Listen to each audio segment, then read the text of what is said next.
নমস্কার বন্ধুরা, চলো যাই ফিরে ছোটবেলায় তোমাদের সবাইকে স্বাগত। আমি কাকলি। আজ শোনাবো নারায়ণ গঙ্গোপাধ্যায়ের গল্প লোকান্তরের হাতছানি। গোদাগাড়ি ঘাট থেকে কাটিয়ার পর্যন্ত মিটার গেজের যে ব্রাঞ্চ লাইন আছে, সে পথে যারা গেছেন তাঁরা অনেকেই ছোট্ট একটি স্টেশনকে লক্ষ্য করে থাকবেন। স্টেশনটির নামটা বিচিত্র, বুলবুল চণ্ডী। নামের এমন গুরুচণ্ডালী সচরাচর দেখতে পাওয়া যায় না। যখনকার কথা বলছি, অর্থাৎ বছর 10 আগে, সেই সময় সবেই স্টেশনটি তৈরি হয়েছে। একটি ছোট্ট টিলার ওপর একখানা ওয়াগন। তখন একাধারে স্টেশন এবং স্টেশন মাস্টারের কোয়ার্টার। স্টেশন থেকে প্রায় 25-30 ফুট নিচে নামলে সমতল মাটি, তার পাশ দিয়ে একটি নদী, আর দূরে শালের বন। গ্রাম অনেকখানি দূরে, যতটা মনে পড়ছে ক্রোশখানিকের এদিকে নয়। এক কথায় অখণ্ড নির্জনতার ভেতরে এক টুকরো নিঃসঙ্গ স্টেশন। শরতের এক বিকেলে মালদহ শহর থেকে এই স্টেশনে এসে আমি নামলুম। এখান থেকে 14-15 মাইল দূরে দিনাজপুর জেলার একটা বড় বন্দর আমার গন্তব্যস্থান। সাধারণত স্টেশনের নিচেই নদীর ধারে বরাবর গরুর গাড়ি দাঁড়িয়ে থাকে ভাড়াটের প্রত্যাশায়। আজ পরম বিস্ময়ের সঙ্গে দেখি কোনো একখানা গাড়িরও চিহ্ন নেই। স্টেশন মাস্টারকে জিজ্ঞেস করলুম, কি মশাই, গাড়ি দেখছি না যে একখানাও। ভদ্রলোক কিছুক্ষণ আমার দিকে তাকিয়ে থেকে বললেন, আপনি বোধহয় অনেক দিন এ তল্লাটে আসেননি। বললুম, না, বছরখানেকের ভেতরে আসিনি। তিনি বললেন, তাই জানেন না। গোপালপুরের দিকে তো সোয়ারি গাড়িতে ক্রমাগত ডাকাতি আর খুন হচ্ছে কয়েক মাস ধরে, তাই রাত করে কোনো গাড়ি আর ওদিকে যায় না। কাল সকালের আগে গাড়ি পাবেন না। তাই তো অত্যন্ত বিপন্ন বোধ করতে লাগলুম। রাতটা এখন আমি কাটাই কোথায়? এই ওয়াগনে? স্টেশন মাস্টারের পা ছড়িয়ে শোবার মতো জায়গায় এখানে কুলোয় কিনা সন্দেহ। গ্রামে যাব? সেখানে কেই বা আমাকে চেনে, আর কেনই বা আশ্রয় দেবে? এমন সময় পেছনে কণ্ঠস্বর শুনতে পেলুম, আরে ভায়া যে। তাকিয়ে দেখি জগদীশবাবু, আমার দূরসম্পর্কের আত্মীয় তিনি। আর সবচেয়ে বড় কথা, আমি যেখানে যাব সেইখানেই তিনি থাকেন, ব্যবসা করেন। বললুম, পলাশপুর যাবেন বুঝি? তিনি বললেন, নইলে আর এখানে মরতে এলুম কেন? বললুম, ভালোই হলো, কিন্তু গাড়ি তো পাওয়া যাচ্ছে না, যাবেন কি করে? তিনি বললেন, কেন, স্রেফ অন্টন যোগে রাজি আছো 15 মাইল হাঁটতে? তাহলে বেরিয়ে পড়ো আমার সঙ্গে। বললুম, 15-20 মাইল হাঁটা আমার অভ্যেস আছে, কিন্তু পথে যে ডাকাতের উৎপাত হয়েছে শুনছি। জগদীশবাবু বললেন, পায়ে হাঁটা মানুষকে ওরা ধরে না, আর যদি এসেই পড়ে, হাতের আংটি আর ঘড়িটা খুলে দিও, 2-4টে চড়চাপড়ের ওপর দিয়েই পার পেয়ে যাবে। চমৎকার সমাধান। ডাকাতের চড়চাপড় কখনো খাইনি, কিন্তু সে যে আমাদের ড্রিল মাস্টারের চড়ের চাইতেও আরও কিছু গুরুভার হবে, সেটা অনুমান করার মতো বুদ্ধি আমার আছে। কিন্তু কি আর করা যাবে, নাস্তিক মানুষ আমি। আপাতত বেরিয়ে পড়লুম দুর্গা নাম জপ করতে করতেই। 14-15 মাইল রাস্তা, 5 থেকে 5.5 ঘন্টার বেশি লাগা উচিত নয়। সুতরাং আশা করলুম রাত 10:30 নাগাদ লক্ষ্যস্থলে পৌঁছে যাবই। কিন্তু সেই ধুধু মাঠের ভেতরের হাওয়া যে কি প্রচণ্ড রূপ নিতে পারে, জীবনে সে অভিজ্ঞতা হলেই প্রথম। উল্টোমুখী বাতাসের ঝাপটা যেন বারে বারে পেছন দিকে ঠেলে দিতে লাগলো। ঘন্টায় 4 মাইল পেরোনো দূরে থাক, 1 মাইল এগোনোই দুঃসাধ্য হয়ে দাঁড়ালো। সুতরাং 10:30টায় পৌঁছে যাওয়া তো দূরের কথা, মাইল আসতেই দেখি ঘড়ির কাঁটা 10টার কাছাকাছি। এইখানে ছোট্ট একটি হাট আছে, গোপালপুরের হাট তার নাম। খান দশেক চালা একটি দেশি মদের দোকান আর একটি হিন্দুস্তানি ভুজাওয়ালার ঝুপড়ি, এছাড়া আর কিছুই নেই। সপ্তাহে একটি দিন হাট বসে, তাছাড়া বাকি সময়টা হাট খোলা শ্মশানের মতো শূন্য হয়ে পড়ে থাকে। রাত 10টায় দেশি মদের দোকান খোলা থাকার প্রশ্নই ওঠে না।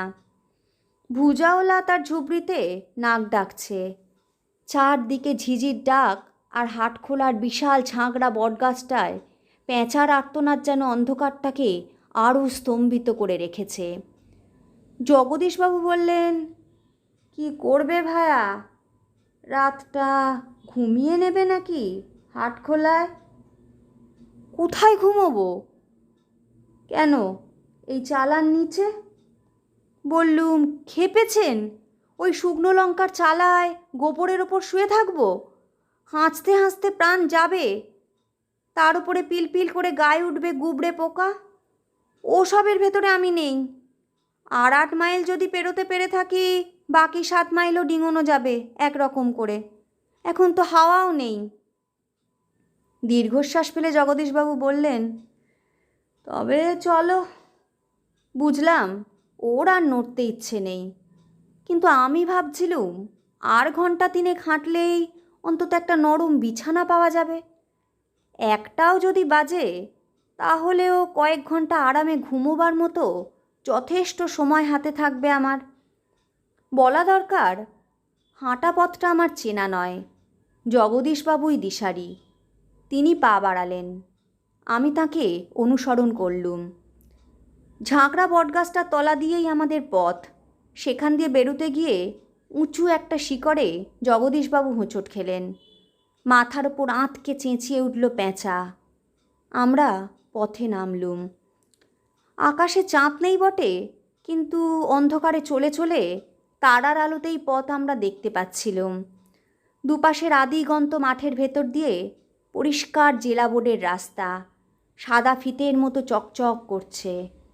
ভুল হওয়ার কথাই নয়। কিন্তু 2-3 মিনিটের মধ্যেই টের পেলুম আমরা পথ থেকে দূরে সরে গেছি। রাস্তা ছেড়ে দিয়ে অসমতল ধানের আল ভেঙে এগিয়ে চলেছি আমরা। বললুম, এ কি হলো জগদীশবাবু, আমরা তো পথ দিয়ে চলছি না। জগদীশবাবু বললেন, ঠিক আছে, পাশেই রাস্তা আছে, এক্ষুনি পাওয়া যাবে। কিন্তু রাস্তা পাওয়া গেল না। ঘণ্টাখানেক হাঁটার পরে পরম বিস্ময়ের সঙ্গে আমরা আবিষ্কার করলুম একটা বেশ বড় পুকুরের সামনে এসে আমরা দাঁড়িয়েছি। তার 3 দিকে বেত আর শোলার বন বাতাসে সাঁই সাঁই শব্দ করছে, আর জ্বলছে অসংখ্য জোনাকি। দূরে দূরে কতকগুলো জঙ্গল, আর তার ভেতর দপদপ করে আলেয়া জ্বলছে। জনমানুষের চিহ্ন নেই। এ কোথায় এলুম? আমরা মুখ চাওয়াচাই করলুম, পেছনে তাকালুম। অন্ধকারের দৃষ্টিটা অভ্যস্ত বলেই দেখতে পেলুম দিগন্তে পশ্চিম দক্ষিণ কোণে সেই হাটখোলার বড় বটগাছটার পাহাড়ের চূড়োর মতো দেখা যাচ্ছে। কিন্তু ঠিক রাস্তায় চললে গাছটা পূর্ব দক্ষিণে থাকার কথা। তার মানে আমরা সম্পূর্ণ উল্টো পথে চলেছি। জগদীশবাবু বললেন, দিনে রাতে অনেকবার এ পথে চলেছি, এমন বোকার মতো ভুল তো কখনো করিনি। যাক, যা হওয়ার হয়েছে, চলো আবার গোড়া থেকে শুরু করি। আমরা বটগাছটার দিকে ফিরে চললুম। কিন্তু বিচিত্র এই আলের পথ, যতই চলি সেটা যেন বৃত্তাকারে ঘুরতে লাগলো।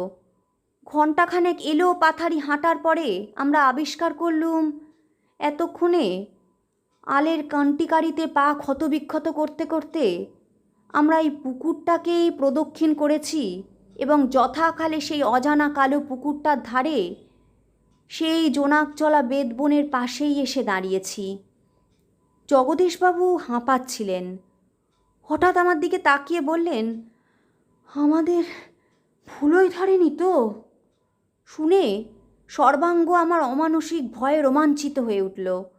মনে হতে লাগলো দূরের আলিয়াগুলো যেন কাদের জ্বলন্ত চোখ, বেদবনের মধ্যে যেন এক রাশ কালো কালো মাথা গুড়ি মেরে বসে আছে। আমাদের ঘাড় মোটকে ওই পুকুরটার মধ্যে তারা পুঁতে দেবে। কিন্তু ভয়টা মুখে প্রকাশ করা চলে না। ধমক দিয়ে বললুম, কি যাতা বলছেন, ওসব ভুলাটুলা একদম ননসেন্স। আলের রাস্তায় এসব গোলমাল হয়ই। চলুন আবার বটগাছের দিকেই যাওয়া যাক। কন্টিকারির কাঁটায় পা তখন আর কিছুই নেই। জুতো তো অনেক আগেই হাতে নিয়েছি। এখন মনে হচ্ছে হাঁটু দুটো যেন ছিঁড়ে পড়ছে, যন্ত্রণায় টনটন করছে কোমর। কিন্তু এই আলের ওপর কোনো মতেই বসে পড়া চলে না, কারণ এই অঞ্চলের আলগোগ্র অসাধারণ বিষাক্ত। প্রবল ইচ্ছাশক্তির জোরেই বোধহয় শেষ পর্যন্ত আমরা আবার হাটখোলায় পৌঁছে গেলুম। বটগাছটার তলা দিয়ে সাদা ফিতের মতো উজ্জ্বল দীর্ঘ পথ পড়ে আছে। এমন স্পষ্ট এত বড় রাস্তাটা আমরা হারালাম কি করে? আমরা পথে পা দিলুম, কিন্তু আশ্চর্য, দুপা এগোতেই কে যেন তলা থেকে রাস্তাটা আমাদের টেনে সরিয়ে নিল। অসহায়ভাবে আবিষ্কার করলুম কখন আমরা আবার সেই আলের ওপরেই উঠে পড়েছি, আর এমনিভাবেই কন্টিকারির কাঁটায় ক্ষত বিক্ষত হতে হতে অজানা পথ দিয়ে এগিয়ে চলছি। যা অনুমান করেছিলুম তাই হলো। ঘণ্টাখানেক পরেই দেখি ঠিক সেইখানেই এসে আমরা দাঁড়িয়েছি। এই আদিগন্ত মাঠের ভেতর পথ ভুল করে করে ঠিক একটি জায়গাতেই এসে পৌঁছচ্ছি আমরা। কালো একটা পোড়ো পুকুর, জোনাকি জলা শাঁ শাঁ বেত আর শোলার বন, দপদপে একরাশ আলে আর ব্যাঙের হাসি আমাদের চারদিকে। সীমাহীন ক্লান্তিতে আর নিরুপায় আতঙ্কে সেইখানে কিছুক্ষণ আমরা পাথর হয়ে দাঁড়িয়ে রইলুম। এবারে যেন স্পষ্ট মনে হলো এই আমাদের শেষ। ওই কালো জলেই প্রতীক্ষা করছে আমাদের মৃত্যু। জগদীশবাবু প্রায় নিঃশব্দ গলায় বললেন, চলো হাটখোলাতেই ফিরে যাই। জবাব দেবার কিছুই ছিল না। কিভাবে কি অসহ্য শারীরিক যন্ত্রণার মধ্যে দিয়ে আমরা আবার বটতলায় ফিরে এলুম তা অনুভব করার শক্তি পর্যন্ত তখন হারিয়েছি। যখন হাটখোলায় এসে পৌঁছলুম রাত তখন 3টে। নীরবে আমরা একটা চালার তলায় গড়িয়ে পড়লুম। ঘণ্টা দুয়েকের মধ্যেই ভোরের আলোয় চারিদিক স্পষ্ট করে উঠল। প্রসারিত উজ্জ্বল দীর্ঘপথ। ভুল হওয়ার কোনো কারণই নেই। এবার আর ভুল আমাদের হলো না। সেই পুকুরটার সন্ধান আমি পাইনি। ফেরার সময় দিনের বেলায় হাটখোলায় গাড়ি থামিয়ে অনেক খুঁজে দেখেছি পুকুরটাকে, কিন্তু কোথাও তার চিহ্ন নেই। কালো রাত্রিতে সে কালো অন্ধকারেই হারিয়ে গেছে হয়তো বা। কেমন লাগলো বন্ধুরা? গল্পটা যদি তোমাদের ভালো লাগে তাহলে লাইক, শেয়ার, কমেন্ট করো কিন্তু। আর আমার চ্যানেলে যারা নতুন বন্ধু তারা আমার চ্যানেলটা সাবস্ক্রাইব করে নিও, আর পাশে থাকা বেল আইকনটা বাজাতে ভুলো না যেন। আজ তবে আসি, আবার আসবো আগামী পর্বে অন্য কোনো গল্প নিয়ে।